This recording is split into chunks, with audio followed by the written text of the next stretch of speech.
Hello दोस्तों, मेरा नाम है अभिषेक। मैं स्वागत करता हूं आपका अपने यूट्यूब चैनल यूनिक प्रिपरेशन पर। दोस्तों, हमने मैथमेटिक्स की एज से एक सीरीज़ स्टार्ट की हुई है, ठीक है, जिसमें हम मैथमेटिक्स के हर चैप्टर को कवर करेंगे। और हमने उसमें फर्स्ट चैप्टर स्टार्ट किया था नंबर सिस्टम, ठीक है दोस्तों। उस नंबर सिस्टम का हम अभी तक 4 पार्ट में कुछ टॉपिक्स कवर कर चुके हैं। दोस्तों, आज हम नेक्स्ट टॉपिक कवर करेंगे उसमें, जिसमें कुछ देखेंगे कुछ इंपॉर्टेंट पॉइंट्स, ठीक है, और उससे रिलेटेड कुछ क्वेश्चन। तो आइए दोस्तों स्टार्ट करते हैं। सबसे फर्स्ट पॉइंट है दोस्तों, कुछ इंपॉर्टेंट पॉइंट्स देख लेते हैं, जिसमें सबसे नंबर 1 पॉइंट है, यदि एन का कोई एन बराबर कोई संख्या हो, ठीक है, एन कोई एक संख्या हो और हमें इस टर्म दे दिया जाए एक्स की पावर एन माइनस ए की पावर एन।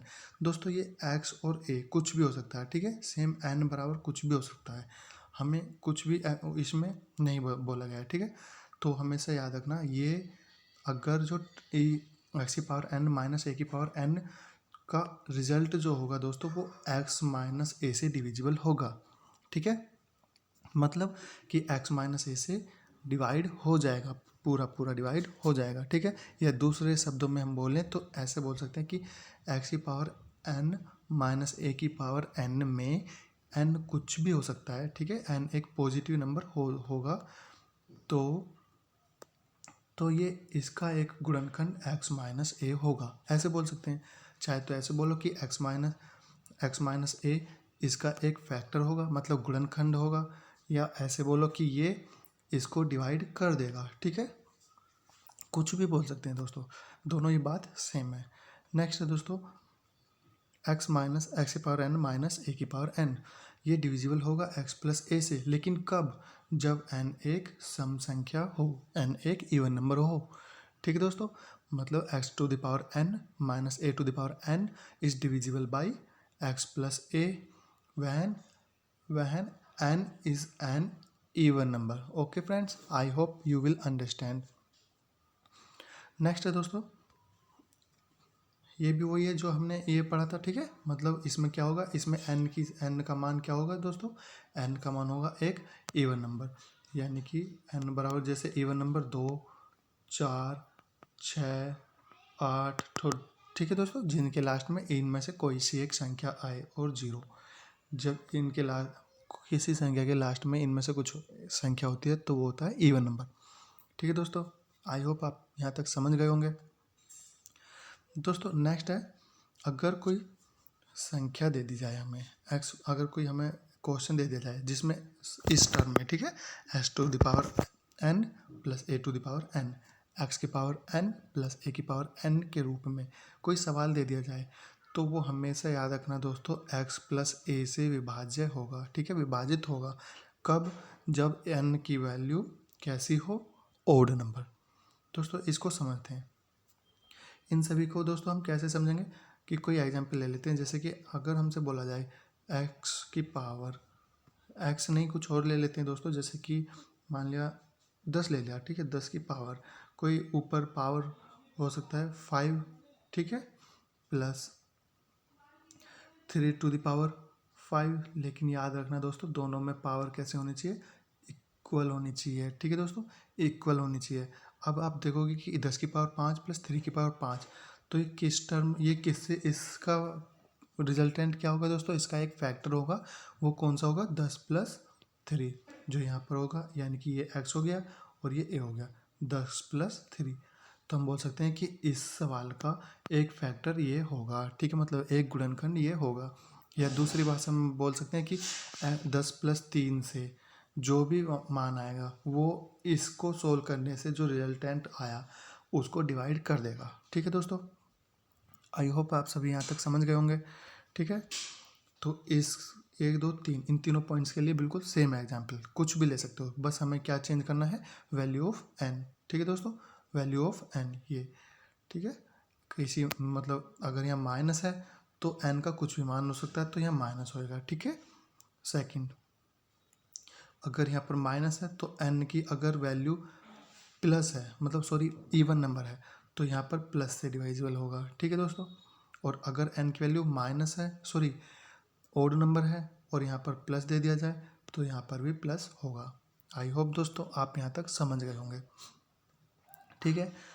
नेक्स्ट है कोई सवाल, नेक्स्ट पॉइंट है दोस्तों, अगर the product of 3 consecutive natural number is always divisible by 6, that means if we multiply the 3 consecutive numbers like as 1 into 2 into 3, then the resultant of this product is always divisible by 6. That means if we multiply all the three numbers, then the resultant we get is also divisible by 6. Okay friends, I hope you understand 3 to the 6 or 6 1 the 6 divisible by 6, that means 1. Okay friends, I hope आप सभी समझ रहे होंगे। अब आप देख सकते हो कि अगर 3 संख्याओं का जो 3 कंसेक्यूटिव नंबर लिए जाएं, जैसे 7 मल्टीप्लाई 8 और मल्टीप्लाई 9, और तीनों को हमेशा याद रखना ये 6 से डिविजिबल होगा। ठीक है, चाहे तो आप यहीं पर डिवाइड करके देख सकते हो, 2 से डिवाइड हो जाएगा, 2 3 जा 6 और ये 2 4 जा 8, 3 से 3 3 जा 9, तो आंसर कितना आ जाएगा दोस्तों, 7 4 3 का मल्टी प्रोडक्ट। ठीक है, 7 4 जा 28 और 28 3 जा 84। ठीक है दोस्तों, आई होप आप सभी को यहाँ तक समझ आ गया होगा। ठीक है, अब नेक्स्ट है दोस्तों, हम कुछ सवाल करेंगे। उससे पहले मैं आपको कुछ यहीं पर क्लियरिटी कर देता हूँ इन तीनों पॉइंट्स में। इन तीनों पॉइंट्स का थोड़ा थोड़ा एग्जाम्पल छोटा छोटा लेते हैं। जैसे अगर फर्स्ट एग्जाम्पल लिया जाए सिर्फ इस वाले का, तो कोई क्वेश्चन लिखते हैं। ठीक है, छोटा सा एग्जाम्पल ले लेते हैं कि आपने पढ़ा होगा कि a का स्क्वायर प्लस b का माइनस लेते हैं, माइनस b का स्क्वायर, और हम बोल लेते हैं कि ये a माइनस बी से डिविजिबल a प्लस बी से डिविजिबल होगा। क्यों होगा दोस्तों, क्यों होगा, क्योंकि ऊपर हमने पढ़ा है, देखो x की पावर n और माइनस बी ए की पावर n, ये डिविजिबल होगा x प्लस ए से। ठीक है, तो हम इसका वैसे भी अगर सोल्व करेंगे तो a square minus b square का प्रोडक्ट होता है a plus b into a minus b. ठीक है दोस्तों, a माइनस बी। अब आप देखोगे कि a प्लस बी यहाँ पर एक प्रोडक्ट में इनके इसका एक फैक्टर आता है। ठीक है, x plus b a plus b एक फैक्टर आता है, और वही मैंने बताया था कि अगर n कैसी संख्या हो, सम हो। ठीक है, तो इसके अगर प्लस कर दिया जाए तो ये इससे डिविजिबल या इसका एक फैक्टर होगा। ठीक है, इस वाले एक्सप्रेशन का ये एक फैक्टर होगा, गुणनखंड होगा। कोई और लेते हैं दोस्तों, अगर कोई इवन नंबर ले लिया जाए, ओड वैल्यू ले ली जाए, इसका n की ओड वैल्यू लेकर सोल्व करी जाए, तो इस वाले टर्म को ही ले लेते हैं, x की पावर 3 प्लस a की पावर 3। तो दोस्तों सबसे पहले आपको इसको पता होना चाहिए कि ये x प्लस ए से डिविजिबल होगा, तो आप एक साइड में लिख लो। ठीक है, कि ये x प्लस ए से डिविजिबल होगा। लेकिन मैंने ये भी बोला था कि x प्लस ए से डिविजिबल होगा, ऐसे बोल सकते हो, या बोल सकते हो कि x प्लस ए इसका एक गुणनखंड होगा। ठीक है दोस्तों, सोल्व करते हैं। आपने पढ़ा होगा कि a की पावर a की क्यूब प्लस b की क्यूब का एक फॉर्मूला आपने अब तक पढ़ा होगा। ठीक है, तो वो क्या होता है, वो दोस्तों होता है a प्लस बी यानी कि x प्लस ए इंटू, नेक्स्ट क्या होता है, a का स्क्वायर प्लस b का स्क्वायर, b क्या है यहाँ पर a का स्क्वायर। ठीक है, माइनस ए बी क्या है यहाँ पर x into A. I hope दोस्तों यहाँ तक समझ आ गया होगा। तो अब आप देखोगे कि यहाँ पर जो ये x प्लस ए एक आया है दोस्तों, ये पूरा इससे देखो x प्लस ए से इससे कट जाएगा। ठीक है, तो मैं बोल रहा था कि x प्लस ए से ये वाला डिविजिबल होगा। अगर हम इसको एक्सपेंड करेंगे तो ये डिविजिबल हो जाएगा आसानी से, या फिर हम बोल सकते हैं कि इसका एक फैक्टर x प्लस ए होगा। आई होप दोस्तों आपको यहाँ तक समझ आ गया होगा। तो दोस्तों नेक्स्ट है, आगे चलते हैं, ये फिर ये भी सेम होगा। ठीक है, मुझे ये 2 पॉइंट क्लियर करने थे। ठीक है दोस्तों, तो नेक्स्ट चलते हैं दोस्तों। तो कुछ एग्जाम्पल्स हैं दोस्तों जो आप लोगों के समझने चाहिए। ठीक है, और ये मिक्स एग्जाम्पल हैं दोस्तों। अब तक जितना भी हमने वीडियोस देखा वीडियोज़ मैंने बनाई हैं, आप पहले उनको देखिए, उसके बाद इनको एग्जाम्पल्स को सोल्व कर सकते हो। ठीक है दोस्तों, आसानी से सोल्व कर लोगे। जैसे कि फर्स्ट एग्जाम्पल है कि the number of prime numbers, ठीक है, जो प्राइम नंबर्स होते हैं which are less than 100। What is the means of this question? This question means that the total number of prime numbers between 1 to 100, 1 to 100. Okay friends, I hope you understand. अगर हमसे बोला जाए कि 1 से 100 तक की सभी 1 से 100 तक कितने प्राइम नंबर्स होंगे, तो आप क्या आंसर लगाओगे दोस्तों? ये मैंने आपको प्राइम, जब मैं नंबर्स टाइप्स ऑफ नंबर करा रहा था तो उसमें मैंने आपको ये एक पॉइंट बताया था कि अगर 1 से 100 तक प्राइम नंबर पूछा जाए तो दोस्तों वो कितना होता है? 25। Option number B. इसे आप सिर्फ याद करना है आपको। और दोस्तों मैं आपको बता दूं कि ये क्वेश्चन एग्जाम में आया हुआ है, 2015 सीडीएस में भी आया हुआ है, ठीक है, एसएससी में 2016 में आया हुआ है। ठीक है दोस्तों, आई होप यू अंडरस्टैंड। ठीक है, तो दोस्तों नेक्स्ट है the pair of numbers which are relatively prime to each other. इसका मतलब क्या हुआ दोस्तों? या तो हम बोल सकते हैं कि रिलेटिवली प्राइम मतलब एक दूसरे के प्राइम है, ठीक है, एक दूसरे से प्राइम है। दोस्तों ये हिंदी में गलत है, ठीक है, एक दूसरे से अभाज्यनी सहअभाज्यनी भाज्य आएगा। तो यहाँ से क्या हटेगा दोस्तों? यहाँ पर ये सह है ना, ये हट जाएगा। ठीक है, ऐसा जोड़ा जो एक दूसरे के अभाज्य है। और इसमें यहाँ पर दो ऑप्शन नहीं है दोस्तों, तो आप किसे रेफर करोगे? इंग्लिश को। ये सॉरी मिस्टेक हो गई है इसमें थोड़ा, लेकिन आप क्वेश्चन को ऑप्शन देखोगे तो इंग्लिश से जाओगे, और क्वेश्चन में मैंने आपको बता दिया है कि यहाँ से आप से को रिमूव कर दो। ठीक है, तो अब ये सही बन गया कि ऐसा जोड़ा जो एक दूसरे के अभाज्य है, एक दूसरे से अभाज्य है, तो इनमें आपको सेलेक्ट करना है। अब दोस्तों अभाज्य कौन सा होते हैं संख्या, वो तो आपको पता ही है। अगर आप देखोगे मतलब एक दूसरे के प्राइम नंबर, दोस्तों एक दूसरे के प्राइम नंबर वो होते हैं जो जिनका HCF सिर्फ एक का है, ठीक है, जो दोनों एक दूसरे को ना काट सकें। ठीक है, तो आप देखोगे दोस्तों इस टाइप के क्वेश्चन को आप अगर सॉल्व करना चाहो तो कोशिश करना कि एग्जाम्पल से सॉल्व करो, ठीक है, ऑप्शन से सॉल्व करो। ठीक है दोस्तों, आई होप यू अंडरस्टैंड। तो आप देखोगे दोस्तों इन सभी को सोल्व करोगे, और ये क्वेश्चन मैं आप लोगों को देता हूँ। ये बहुत सिंपल सा क्वेश्चन है, ये मैंने आपको इस टाइप के क्वेश्चन को मैंने बताया था, टाइप्स ऑफ नंबर्स करा रहा था तब, और मैं ये क्वेश्चन आप लोगों को बहुत, इसका एग्जाम्पल आप मुझे एग्जाम्पल कमेंट बॉक्स में आंसर बताओगे। ठीक है दोस्तों, मुझे ये क्वेश्चन भी नहीं बताना था क्योंकि ये भी मैंने बताया हुआ है, लेकिन मैंने क्या करूँ, मुझसे गलती हो गई, कोई बात नहीं। ठीक है दोस्तों, आई होप यहाँ तक आप समझ गए होंगे। एक तो आपको ये क्वेश्चन और एक ये क्वेश्चन, अच्छा ये दोनों क्वेश्चन आपको सोल्व करने हैं। ठीक है, देखो कुछ नहीं है, मैं आपको बता देता हूँ। ऐसा जोड़ा पूछा है इसमें जो रिलेटिवली, ठीक है, प्राइम टू ईच अदर मतलब एक दूसरे के प्राइम है, ठीक है, प्राइम संबंधित है। तो दोस्तों आई होप ये आपको समझ आ चुका होगा, आप शायद कर भी लोगे, मुझे ऐसे लग रहा है, क्योंकि ऐसा देखना है कि जिनका मैथ है एक हो, सिर्फ HCF 1 हो, तो आप अगर सोल्व करोगे ऑप्शन नंबर 1 से तो क्या 68 और 85 का HCF 1 आएगा? अगर हाँ तो ऑप्शन यही, अगर ना तो फिर नेक्स्ट ऑप्शन चेक करोगे। ठीक है, तो देखो आप नेक्स्ट को तो आप बिल्कुल सोच सकते हो कि 13 से 65 भी और 91 भी डिवाइड हो जाता है, तो यानी कि यहाँ पर 13 HCF आ रहा है, तो यहाँ तो ऑप्शन बिल्कुल नहीं हो सकता।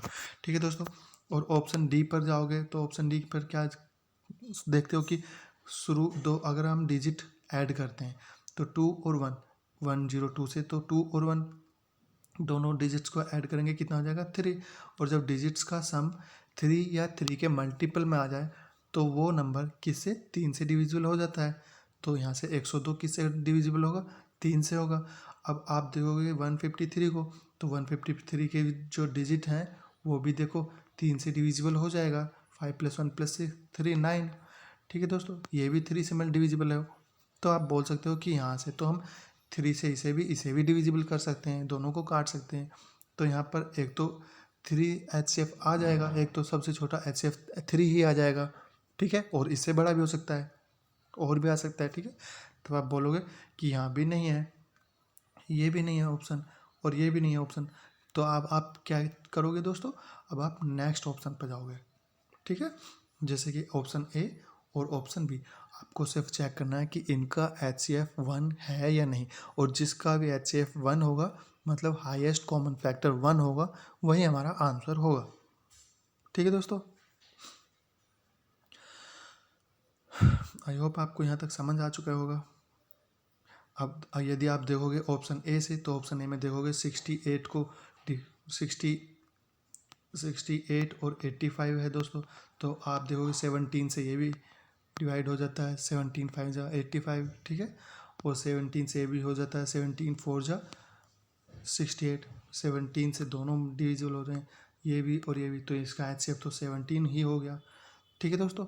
तब आप बोल सकते हो कि इसका ऑप्शन ये भी नहीं है। अब आप दोस्तों डायरेक्ट आंसर सी बता सकते हो। आई होप ये समझ में आ चुका होगा दोस्तों। मुझे ये क्वेश्चन आपको देना था, लेकिन मैंने सोल्व कर दिया, ठीक है, कोई बात नहीं। अब आपको आपके लिए एक मैं नेक्स्ट क्वेश्चन देता हूँ, आप नोट कर लीजिए और आपको वो करना है, ठीक है। और आई होप आप सभी उस क्वेश्चन का सॉल्यूशन अच्छे से देंगे, ठीक है। तो आपको पता करना है कि the pair of numbers which are relatively prime to each other, और आपके लिए ऑप्शन है, ऑप्शन ए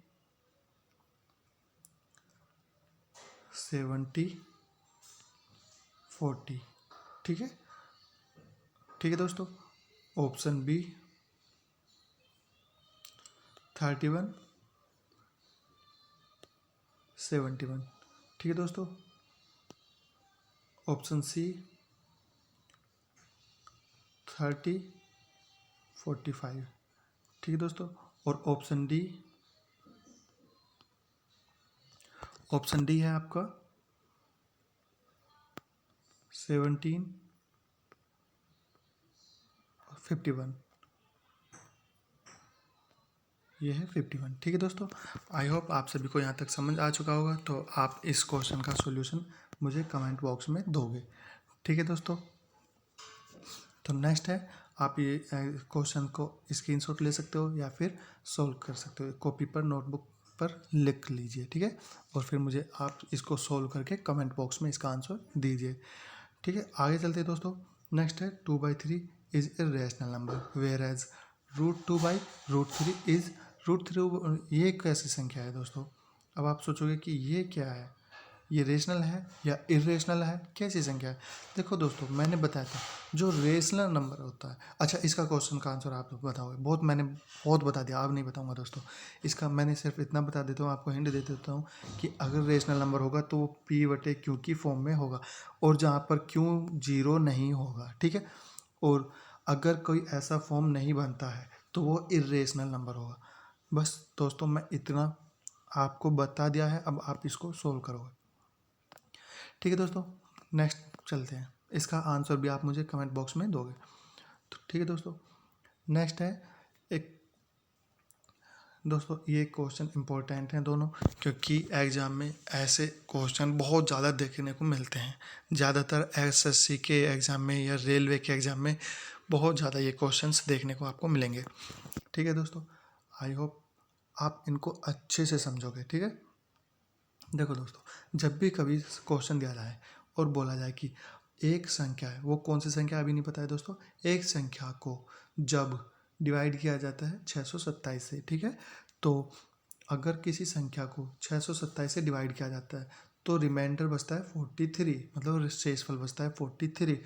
लेकिन, ठीक है दोस्तों, लेकिन by dividing the same digit, मतलब सेम नंबर, उसी नंबर को अगर हम 19 से डिवाइड कर दिया जाए, ठीक है दोस्तों, अगर उसी नंबर को 19 से डिवाइड कर दिया जाए तो रिमाइंडर कितना बचेगा, ठीक है दोस्तों अगर आप इसको सोल्व करोगे तो ये थोड़ा लेंथी हो जाता है, बस बड़ा हो जाता है, लेंथी नहीं, बस टाइम टेकन और बड़ा हो जाता है अगर आप डिटेल में सोल्व करोगे। कैसे सोल्व करेंगे दोस्तों इसे, अगर कोई संख्या होगी, मान लेंगे वो संख्या x है, ठीक है, और जिसको हमने डिवाइड किया कितने से, 627 से, 627 से, तो रिमाइंडर, अब देखो यहाँ पर कितने टाइम चला, क्या आप बता सकते हो? कुछ नहीं पता। ये वाई टाइम्स मान सकते हो आप, और बोलोगे कि 6 2 y हो जाएगा, और रिमाइंडर कितना बच जाएगा? रिमाइंडर बच जाएगा 43। आप यही तो बोलोगे दोस्तों, ठीक है, यही तो बोलोगे। अब आप क्या करोगे? पहले x की वैल्यू निकालोगे, फिर उसको डिवाइड करोगे 19 से, फिर चेक करोगे कि कितना रिमाइंडर आएगा। तो दोस्तों ऐसे कभी नहीं करना है आपको, कभी नहीं करना है। आपको क्या करना है? देखो दोस्तों, सबसे पहले जो ये क्वेश्चन दिया गया है, ठीक है, जो ये क्वेश्चन दिया गया है उसमें by dividing the same number, मतलब लास्ट से पढ़ो कि अगर 19 से डिवाइड किया जाए वो नंबर, तो हमारा क्या कि शेषफल कितना बचेगा, ठीक है, रिमाइंडर कितना बचेगा। इस टाइप के सवाल में आपको कुछ नहीं करना, आपको सिर्फ डायरेक्ट जो पहले रिमाइंडर बचा हुआ है उसको डिवाइड कर देना है दूसरे संख्या से, ठीक है दोस्तों। आई होप आपको समझ आ चुका होगा।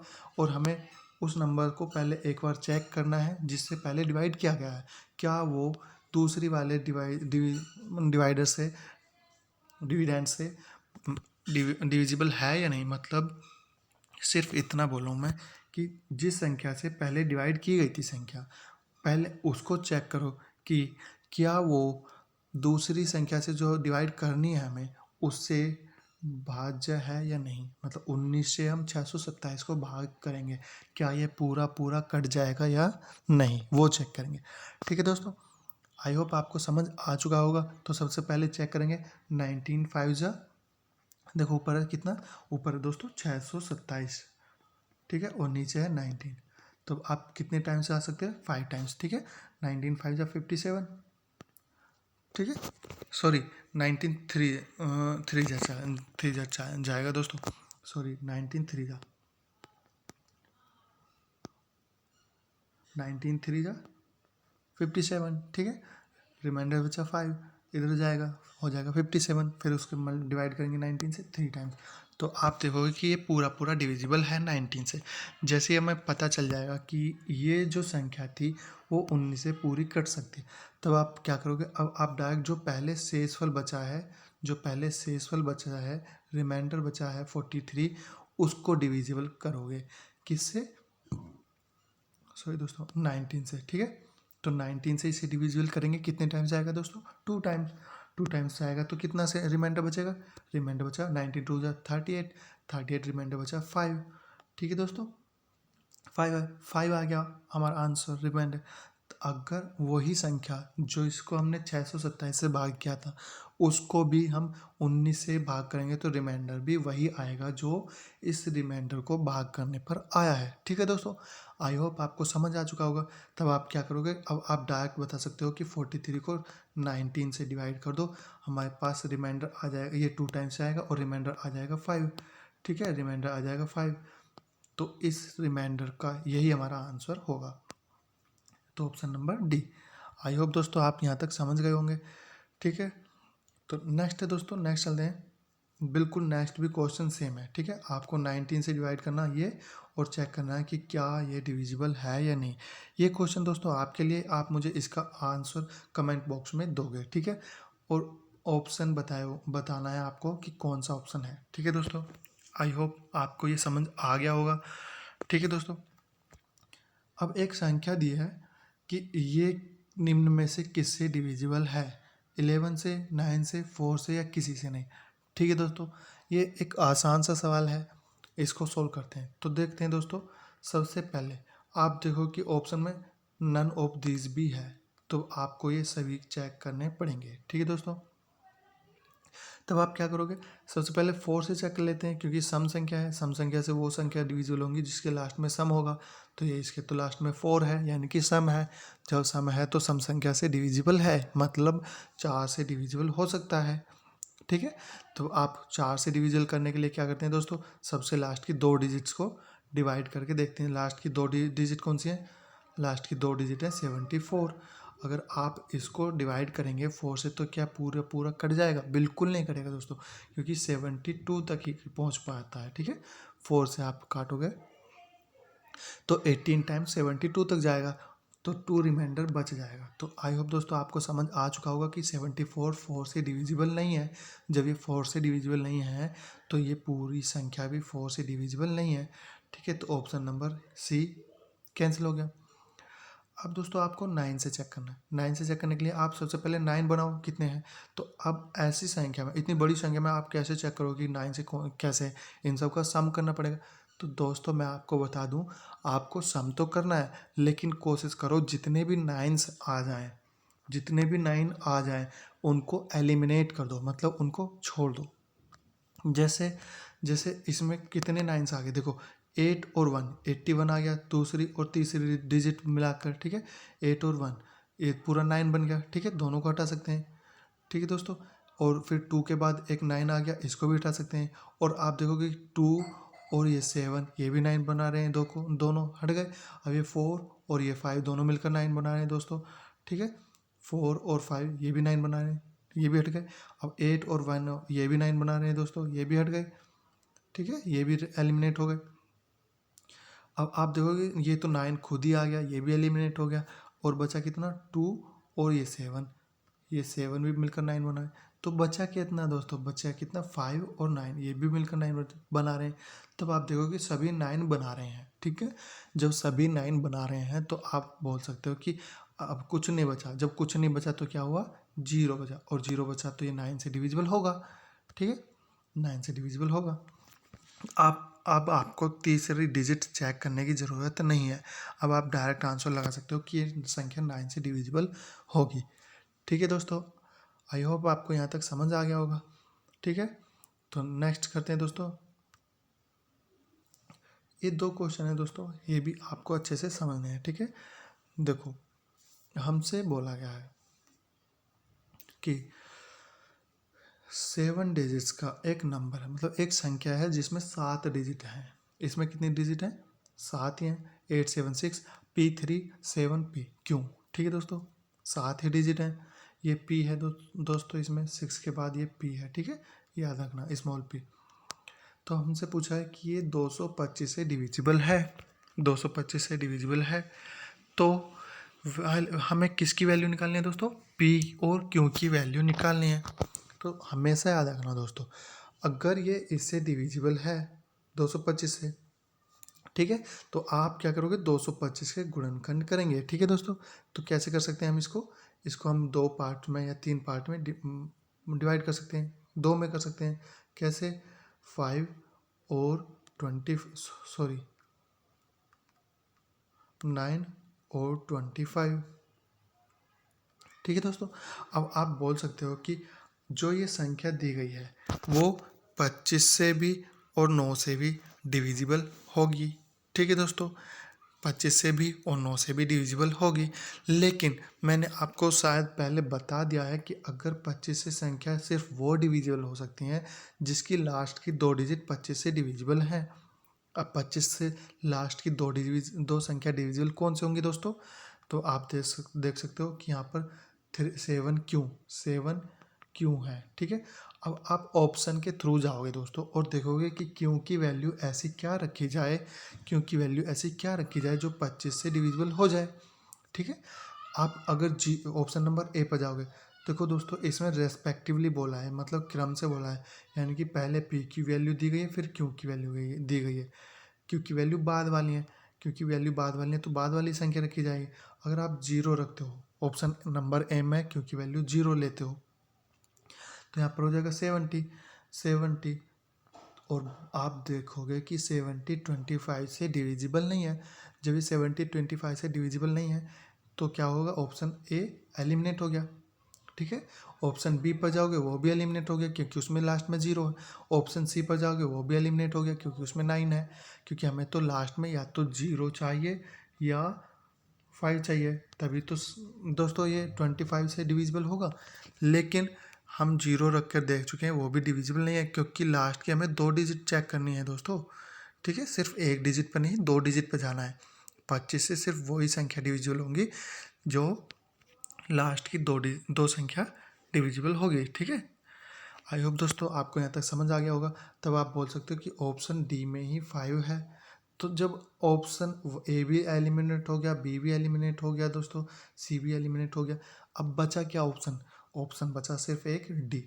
अब आप ऑप्शन पर आंसर लगा सकते हो कि option number D is the right answer, और जिसमें हमें वैल्यू दोनों की मिल जाएंगी कि पी की वैल्यू कितनी है 9, ठीक है, पी की वैल्यू है 9 और क्यू की वैल्यू है 5। आई होप दोस्तों आपको समझ आ गया होगा। दोस्तों नेक्स्ट क्वेश्चन है कि एक common factor of this and this, मतलब हमसे ये दो संख्याएं दी गई हैं और पूछा कि इनका कॉमन फैक्टर क्या होगा। कॉमन फैक्टर मतलब इनके गुणनखंड क्या होगा, ठीक है दोस्तों। मैंने अभी आपको सबसे पहले स्टार्टिंग में यही क्वेश्चंस को बता रहा था कि अगर कोई आप ध्यान से देखोगे तो ये किसका फॉर्म बन रहा है, ये बन रहा है एक्स की पावर एन प्लस ए की पावर एन, और n क्या दिया है इसमें, n दिया है ओड नंबर, और जब n एक ओड नंबर दिया हो और इस फॉर्म में सवाल दिया हो तो दोस्तों मैंने बताया था कि वो x प्लस ए से डिविजिबल होता है, वो x प्लस ए से डिविजिबल हो सकता है, या फिर हम ऐसे बोल सकते हैं कि इसका एक फैक्टर x प्लस ए होगा, ठीक है, इसका एक फैक्टर x प्लस ए होगा, ठीक है दोस्तों। आई होप आप समझ रहे होगे। अब आप डायरेक्ट बोल सकते हो कि इसका एक फैक्टर कौन सा होगा, x प्लस ए, एक्स की जगह कितना है 41 और a की जगह दोस्तों 43, यानी कि अगर हम बोलें कि 41 प्लस 43 इसका एक फैक्टर होगा। अब सेकेंड क्वेश्चन पर आप देखोगे कि इसमें भी सेम है, 41 टू द पावर 41 प्लस 41 43 टू द पावर 41। अब आप दोस्तों देखोगे कि 41 और 41 दोनों कैसी संख्या है दोस्तों, ओड नंबर है, ओड नंबर, ठीक है। और ये किसका रूप बन रहा है, एक्स की पावर एन प्लस ए की पावर एन।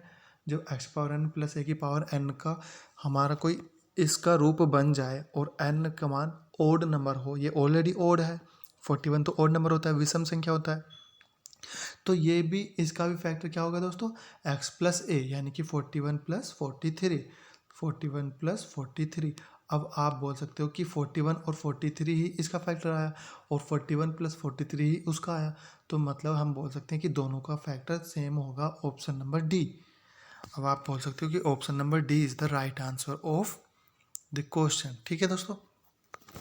आई होप आपको समझ आ चुका होगा दोस्तों। अगर आपको आज का सेशन अच्छा लगा हो तो प्लीज़ लाइक कीजिए, शेयर कीजिए और चैनल को सब्सक्राइब कीजिए, ठीक है दोस्तों। मिलते हैं अपने नेक्स्ट लेक्चर में, तब तक के लिए बाय, टेक केयर।